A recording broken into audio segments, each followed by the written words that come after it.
Selamat pagi, salam penuaian, salam terobosan. Puji nama Tuhan, puji nama Tuhan. Pagi hari ini terima kasih Pak Yongki buat kesempatannya.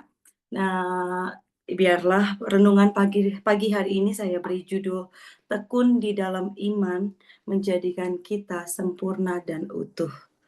Puji nama Tuhan. Saya mau mengawalinya dengan sebuah cerita yang sederhana, cerita anak saya pertama namanya Robert. Robert anak saya bermain piano. Suami saya bisa bermain beberapa instrumen, saya tidak bisa. Sebagai orang tua saya punya kerinduan saudara untuk supaya anak-anak kami memiliki skill dalam bermusik. Jadi, tapi pertanyaannya anak saya saat itu umur 6. Pertanyaannya instrumen apa? Kan, dan, berdasarkan suami saya, menurut suami saya instrumen yang paling bagus untuk mengawalinya adalah piano. Piano itu memiliki dasar yang kuat, eee, jadi, ya karena begitu proses pemikiran kami berdua, kita mulai cari les-les tempat piano, dan kami sudah menemukannya, kita juga berkomitmen akan mengantar dia seminggu sekali 30 menit setiap minggu. Puji nama Tuhan. Habis itu, eee, saya yang sering mengantar, kadang-kadang suami. Dan awal-awal tuh saya suka dengar-dengar, eee, nguping Saudara, belajarnya kayak gimana, kayak gitu. Dan selama 30 menit itu berkelas-kelas, berminggu-minggu, saya cuma dengar gurunya cuman ngobrol sama Robert, dan juga ngajarin Robert baca. Saya ada keinginan nanti, aduh saya udah mau siapin handphone, pengen denger gitu loh Robert main piano satu lagu aja yang gampang aja, saya pengen record. Enggak juga Saudara, sampai di mana saya agak, berkecil hati, saya tanya sama suami saya, "Apa kita perlu ganti guru ya Beb ya? Eee, Kok udah berbulan-bulan Robert belum ada dengar satu pun lagu, dia paling kalau dibilang-bilang paling 2% dia pencet-pencet piano." Saya bilang kayak gitu, terus suami saya bilang, "Udah, biarkan Robert, kasih semangat," katanya. "Trust the process," itu kata Gerson. "Trust the process." Tekun aja, ajarin. Kalau dia udah mulai malas, encourage aja. Ya udah saya nurut. Saya nurut, saya anterin terus, saya encourage Robert, kadang-kadang dia juga mulai karena mungkin menurut dia kurang menyenangkan, saya terus encourage, "Ayo Robert, pasti bisa pasti bisa." Kadang-kadang saya kasih lagu-lagu piano yang keren-keren lagi konser, "Tuh kayak gitu, nanti jadi kayak gitu." Saya pacu dia terus. Sudah melewati udah berapa tahun sekarang, tahun yang kedua. Puji Tuhan dia udah melewati beberapa buku. Puji Tuhan kerinduan saya dengar dia main piano udah ada. Jadi, dia sudah bisa baca not balok, dia juga sudah bisa main piano dengan buka dan membaca buku walaupun dia, belum pernah dengar lagu itu. Jadi dia sudah belajar piano dari not balok, dia sudah bisa main piano, saya udah cukup sangat senang dan tapi, level berikutnya suami, saya suruh berobat untuk setiap hari main piano 15 menit, Saudara. Setiap hari main piano 15 menit, 10 menit warm up dan 5 menit itu praktis lagu dari buku. Dan saya juga dikasih PR. Jadi Robert harus tekun tiap hari dan saya harus duduk di situ nungguinnya. Bayangkin PR-nya bukan hanya buat Robert, PR buat saya juga. Karena kalau saya sambil ngapa-ngapain, nonton, dia bilang, "Kamu nggak tahu nanti dia curang-curang, bukan 15 menit." Oke, saya mau bayar harga, pengen juga anak saya maju, amin saudara. Jadi saya bayar harga, tapi jangankan Robert, saya aja yang denger bosen. Warm up-nya 10 menit, lagunya 5 menit. Ya udah saya inisiatif saudara, ya udah Robert, 5 menit warm up, 10 menit lagu. Nah, sampailah berapa hari mungkin pas waktu itu suami saya kerja dari rumah, dia dengar, dia marah, dia tegur saya, "Loh, kok cuman segitu cuman segitu?" Akhirnya suami saya bilang sama saya, "Warm up itu adalah yang paling penting," katanya. "Warm up itu yang paling penting, bukan lebih penting dari belajar lagu, supaya warm up itu melatih otot jari Robert." Melatih muscle memorinya, lebih kuat, lebih cepat. Oh, saya baru ngerti Saudara. Saya baru ngerti, oh ternyata begitu bosan-bosan tapi harus bertekun, mengulang supaya muscle memory Robert kuat dan dia bisa lebih cepat. Sama halnya dengan proses perjalanan iman kita. Bertekun dalam iman, salah satunya adalah bertahan dalam pencobaan. Trust the process. Seperti bulan ini kita dikasih tema yang sangat luar biasa. Jadilah kuat. Sama-sama kita baca firman Tuhan, Yakobus 1 ayat 12. Ayat emas bulan ini, Yakobus 1 ayat 12. Firman Tuhan berkata, "Berbahagialah orang yang bertahan dalam pencobaan, sebab apabila ia sudah tahan uji, ia akan menerima mahkota kehidupan dan yang dijanjikan Allah kepada barang siapa yang mengasihi Dia." Puji nama Tuhan. Siapa di antara kita yang mau menerima mahkota kehidupan? Amin. Saya rindu untuk waktu saya baca ini saya mengimajinasikan di surga itu ada pokoknya kehidupan yang kekal. Ada beberapa orang yang ya udah begitu aja. Ada yang beberapa orang yang punya mahkota, Saudara. Keren banget kan, Saudara? Ada beberapa orang yang begitu aja, ada yang beberapa orang punya mahkota. Saya percaya dalam iman, salah satunya kita semua. Amin. Jadi karena imajinasi saya itu, saya menyimpulkan keselamatan dan keselamatan hidup kekal dan mahkota kehidupan itu berbeda. Jadi kalau keselamatan itu adalah anugerah Tuhan. Efesus 2 ayat 8. Sebab karena kasih karunia kamu diselamatkan oleh iman. Itu bukan hasil usahamu, tetapi pemberian Allah. Jadi keselamatan itu karunia Tuhan. Keselamatan untuk hidup kekal itu karunia Tuhan. Tapi mahkota kehidupan itu reward. Dari firman Tuhan ini saya mendapatkan mahkota kehidupan itu adalah reward, upah, ganjaran, Saudara.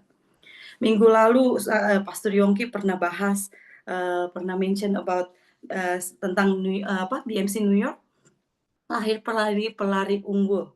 Mereka memiliki banyak medali.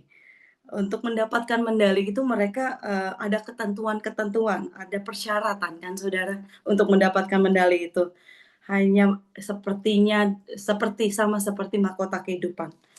Nanti nih bulan Agustus ada beberapa anggota BMC akan mengikuti lari 5K. Jadi saat mereka lari, setelah mereka sampai ke garis finish, mereka akan mendapat medali. Jadi syaratnya adalah lari sampai ke garis finish. Dan tentu aja harus daftar. Kalau saudara lari sampai garis finish, saudara nggak daftar, nggak dapat medali. Jadi ada syaratnya, daftar, ikut perlombaan, lari sampai garis finish. Itu prosesnya. Beberapa minggu juga yang lalu kita sama-sama merayakan pergi visit ke grand opening salah satu jemaat kita yang baru buka restoran. Di situ kita guyonan, kita ikutan yuk lari, ya bisa nggak bisa kita ikutan aja. Kalau kita give up di tengah jalan, ya udah kita cari store yang jual medali, kita beli aja. Kita bilang kayak gitu, nggak usah pusing, kita beli aja. Bisa nggak? Pertanyaannya. Bisa, Saudara. Mampu nggak kita? Banyak harga-harganya, pasti beragam. Bisa kita beli. Amin, Saudara. Tapi pertanyaannya, saat mendapat medali, menyelesaikan pertandingan lomba sampai ke garis finish, dengan mendapat medali, tapi kita berhenti dan kita cari, kita beli sendiri. Walaupun medali itu mungkin jauh lebih bagus dari medali yang diberikan. Jauh lebih mahal dari medali yang diberikan saat pertandingan. Pertanyaannya, feeling-nya, apakah sama atau tidak? Saya yakin jawabannya tidak sama. Walaupun medalinya jauh lebih mahal yang kita beli, kita pergi ke store beli, banyak duit, beli emas mungkin, medali dari emas. Nggak sama, Saudara. Karena medali itu adalah reward dari sebuah pertandingan. Tidak bisa dibeli. Harus di-achieve. Harus dilakukan, di-achieve, kayak diraih, Saudara. Itulah mahkota medali itu sendiri. Sama halnya dengan mahkota kehidupan, ada reward ganjaran Tuhan. Ada janji Tuhan di situ. Jadi ada ketentuan-ketentuan, persyaratan-persyaratan yang didapatkan supaya kita memperoleh mahkota kehidupan. Dari ayat ini, dari Yakobus 1 ayat 12, saya menemukan ada 3 yang persyaratan ketentuan supaya kita dapat mendali itu, mahkota kehidupan itu. Yaitu pertama, bertahan dalam pencobaan. Kedua, tahan uji, sudah tahan uji. Dan ketiga, mengasihi Allah, mengasihi Dia. Yang pertama, pertahanan dalam pencobaan. Saya sangat diberkati sama firman Tuhan dari Pastor Yongki yang bagikan minggu kemarin, sangatlah luar biasa. Dikatakan di situ bertahan dalam pencobaan. Itu tangguh, pressure, sikap hati, saudara. Itu mengatakan sikap hati. Jadi tetap berdiri, tetap mengucap syukur walaupun belum melihat. Pastor Yongki bilang, wow, saya luar biasa. Oh begitu ya, supaya kita bertahan. Ada pertahanan, bertahan untuk dalam pencobaan. Amin, saudara. Yang kedua, dikatakan tahan uji. Sesuatu yang tahan uji adalah sesuatu yang dibuktikan ketahanannya. Ketahanan berbicara fondasi, saudara. Ketahanan berbicara dasar yang kuat. Kalau dasar itu di atas atau di bawah? Di bawah. Dasar yang kuat di bawah. Di bawah, dasar yang kuat. Sesuatu yang dikatakan kokoh, seperti building yang kuat, atau pohon yang kuat, itu memiliki fondasi building yang kuat atau akar yang kuat. Minggu lalu Pastor Yongki sempat membahas dari firman Tuhan Amsal 24, orang benar 7 kali jatuh, namun dia bangkit. Saya mulai berpikir tuh, saudara, kenapa ya? Kenapa sedangkan orang fasik tidak bisa bangkit? Orang fasik roboh katanya di Amsal. Karena orang benar memiliki fondasi yang kuat. Orang benar tahu kebenaran firman. Orang benar tahu kasih setia Tuhan atas hidupnya tidak berkesudahan. Ratapan 3 ayat 22. Dia percaya kasih Tuhan atas hidupnya tidak berkesudahan. Makanya orang benar bangkit kembali. Di Mazmur 37 dikatakan, apabila dia jatuh tidak akan sampai tergeletak. Tangan Tuhan menopang. Orang benar tahu, kalau saya jatuh, tangan Tuhan yang menopang saya. Dia percaya akan firman Tuhan. Orang benar tahu, kalau saya jatuh dalam dosa, saya datang ke hadirat Tuhan, saya minta ampun sama Tuhan, dikatakan Tuhan akan mengampuni. Tuhan Allah yang setia akan mengampuni.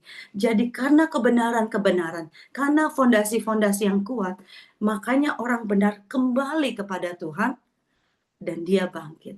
Sedangkan orang fasik tidak. Amin, saudara. Saya ada pujian yang sangat memberkati. Dikatakan bait refnya. Bulu yang terkulai takkan dipatahkannya. Dia akan jadikan indah sungguh lebih berharga. Sumbu yang telah pudar tak akan dipadamkannya. Dia akan jadikan terang untuk kemuliaannya. Wow, waktu saya nyanyi lagu ini sangatlah luar biasa. Dan lagu ini bukan hanya lirik yang manis, tapi lagu ini dikutip dari firman Tuhan. Matius 12, Yesaya 42. Begitu baiknya Tuhan. Karena alasan-alasan ini yang menjadikan orang benar, menjadi fondasi yang kuat, yang memampukan orang benar untuk kembali. Seberapapun dia jatuh, dia akan bisa kembali untuk bangkit. Amin, saudara. Sekarang kita mau lihat, mari kita lihat firman Tuhan, apa itu tahan uji. Kita lihat firman Tuhan yang berkata apa itu tahan uji. Roma 5 ayat 3 sampai 4. Roma 5 ayat 3 sampai 4. Dan bukan hanya itu saja, kita malah bermegah juga dalam kesengsaraan kita. Karena kita tahu bahwa kesengsaraan itu menimbulkan ketekunan. Dan ketekunan menimbulkan tahan uji. Dan tahan uji menimbulkan pengharapan. Artinya bermegah dalam kesengsaraan. Kesengsaraan itu yang membawa kita sendiri dalam berketekun. Dalam ketekunan yang menghasilkan ketangguhan. Ketangguhan yang melahirkan pengharapan, saudara. Jadi kita dibentuk menjadi seseorang yang tekun, yang tangguh, yang berharap. Karena itulah kita bermegah. Firman Tuhan itu artinya kita bermegah. Bukan kita bermegah atas kesengsaraan, bukan. Tapi kita bermegah karena hasil yang dilahirkan dalam kesengsaraan. Kita bermegah karena hasil ya, hasil yang kita tuai. Sekarang kita mau lihat apa kata firman Tuhan tentang ketekunan. Yakobus 1 ayat 3 dan 4. Yakobus 1 ayat 3 dan 4. Sebab kamu tahu bahwa ujian terhadap imanmu itu menghasilkan ketekunan. Dan biarkanlah ketekunan itu memperoleh buah yang matang, supaya kamu menjadi sempurna dan utuh dan tak kekurangan sesuatu apapun. Dikatakan, biarlah ketekunan itu memperoleh buah yang matang, supaya kita menjadi sempurna dan utuh, tak kekurangan sesuatu apapun. Wow, haleluya. Pertanyaan buat kita, apakah kita sebagai manusia bisa sempurna enggak? Saya takut jawab ini. Tapi siapa yang sepakat firman Tuhan ya dan amin. Tidak ada kepalsuan, tidak ada palsu atau kebohongan di dalamnya. Amin. Nah, firman Tuhan di sini mengatakan, ya, kita bisa sempurna. Kita bisa sempurna dalam ketekunan iman kita di dalam Kristus. Amin, saudara. Dikatakan kita menjadi sempurna dan utuh dalam ketekunan kita di dalam Kristus. Wah, berarti kalau dibilangkan kita bisa, berarti kita bisa. Cuman pertanyaannya kita mau atau tidak. Amin, saudara. Yang ketiga, kenapa kita bisa memperoleh mahkota kehidupan? Itu mahkota kehidupan yang dijanjikan kepada orang-orang yang mengasihi Dia. Kepada orang-orang yang mengasihi Tuhan. Artinya apa, saudara? Kepada orang-orang yang mengasihi Tuhan. Bahasa kasih Tuhan itu apa? Kita lihat Yohanes 14 ayat 21. Barang siapa yang memegang perintahku dan melakukannya, dialah yang mengasihi aku. Jadi bahasa kasih Tuhan adalah yang memegang perintahku, memerintah Tuhan. Artinya ketaatan akan firman. 1 Yohanes 5 ayat 3. Sebab inilah kasih kepada Allah, yaitu bahwa kita menuruti perintah-perintahnya. Jadi bahasa kasih Tuhan itu kita menuruti perintah-perintahnya dengan sukacita. Tidak ada paksaan, tidak terpaksa. Karena kerinduan hati menyenangkan Tuhan kita. Kita melakukan perintah Tuhan karena kita mau menyenangkan Tuhan. Amin, saudara. Pertanyaannya, semua ketentuan-ketentuan itu untuk memperoleh mahkota kehidupan itu susah atau enggak? Susah atau susah? Buat saya sih jujur aja sih, sulit sekali saudara, sulit, sangat sulit. Tetapi dengan katanya apa, dengan dasar karena kita mau menyenangkan Tuhan, kita tetap terus berusaha mau melakukannya. Amin saudara. Manusia itu lebih suka sama hal yang gratisan. Manusia juga lebih suka sama sesuatu yang instan. Manusia juga lebih suka sama sesuatu yang effortless. Sesuatu yang gratis, sesuatu yang instan, sesuatu yang effortless. Itu tidak memiliki value yang tinggi. Tetapi sesuatu yang sulit, kayak tadi, persyaratan-persyaratannya sulit, sesuatu yang sulit diperoleh, sesuatu sulit yang didapatkan. Orang zaman sekarang bilang apa istilahnya, rare banget, limited edition. Rare artinya sangat susah ditemukan, sangat sulit dilakukan. Limited edition, kuantitinya sedikit, yang membuat itu spesial, eksklusif. Dan sesuatu yang rare dan limited edition itu value-nya sangatlah tinggi. Jadi karena ini sesuatu yang sulit, Tuhan tahu. Karena Tuhan tahu ini sulit, Tuhan memberi reward. Tuhan memberi upah buat orang yang mau mengikuti pertandingan tadi. Tuhan memberi upah buat orang yang mau supaya memperoleh mahkota kehidupan itu. Tuhan mau, kenapa begitu sulit? Karena Tuhan tetap mau kita melakukannya. Karena Tuhan tahu karena ketekunan itu, kita akan bisa menjadi pribadi yang kuat, pribadi yang tangguh, bertahan dalam ketekunan iman. Karena dengan demikian kita menjadi sempurna dan utuh. Jadi seperti saya, kalau saya minta tolong saya suruh anak saya, ayo Robert abis makan taruh piringnya, ke sink. Nanti kalau kamu terus-terus berulang, nanti mama kasih hadiah. Sebagai orang tua saya tahu nggak Robert bisa melakukannya. Robert udah 7 tahun 7 tahun, pasti bisa kan. Saya nggak mungkin mengatakan Robert hal itu di usia dia 3 tahun. Jadi sebagai orang tua, kita ada tolak ukur, kita tahu anak kita bisa, Saudara. Sama halnya dengan bapak kita. Bapak kita tahu kita bisa, kita mempunyai kemampuan, dia yang menciptakan, dia tahu apa yang dia desain atas hidup kita, kita bisa. Pertanyaannya mau atau tidak. Kalau kita mau, itu benefitnya sangat luar biasa. Menjadikan kita seseorang yang bertekun, yang tangguh dalam hidup ini. Kan Tuhan juga pastor bilang blank Alkitab mengatakan hidup ini banyak pencobaannya. Jadi Tuhan mau kita menjadi pribadi yang tangguh. Amin, Saudara. Puji nama Tuhan, biarlah renungan ini membawa kita terus dalam fondasi yang kuat. Sekalipun kita jatuh, kita kembali lagi ke fondasi itu. Amin, Saudara. Izinkan saya berdoa, kita bersatu dalam doa. Bapa yang terkasih, terima kasih buat firman-Mu Tuhan. Biarlah Tuhan, segala sesuatunya itu Tuhan, Kau menemukan kami Tuhan, bertahan dalam pencobaan Tuhan. Kau menemukan kami menjadi pribadi yang tahan uji Tuhan, mengasihi-Mu Bapa. Urapi setiap kami materaikan firman-Mu Tuhan, biarlah firman-Mu Tuhan yang menguatkan kami saat kami melewati pencobaan. Seperti pujian tadi Tuhan, lewat berbagai macam cobaan. Biarlah kami tetap kuat Bapa. Biarlah kami memiliki fondasi yang kuat atas kebenaran firman-Mu Tuhan. Biarlah kami ditemukan menjadi pribadi yang tahan uji Bapa. Biarlah semua itu, kesulitan-kesulitan itu, semata-mata kami melakukannya karena kami mengasihi Engkau Tuhan. Kami mau turut atas perintah-Mu Tuhan.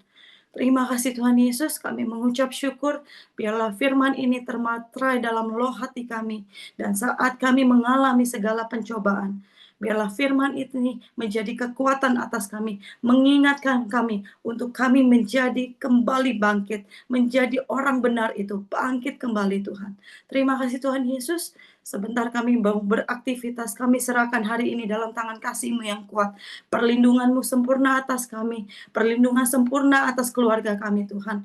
Pimpin kami hari ini Bapa. Di dalam nama Tuhan Yesus, jemaat Tuhan yang mau terus berusaha, tidak menyerah melakukan firman, terus berusaha untuk bertahan, menjadi ulet, menjadi tidak give up. Katakan, amin.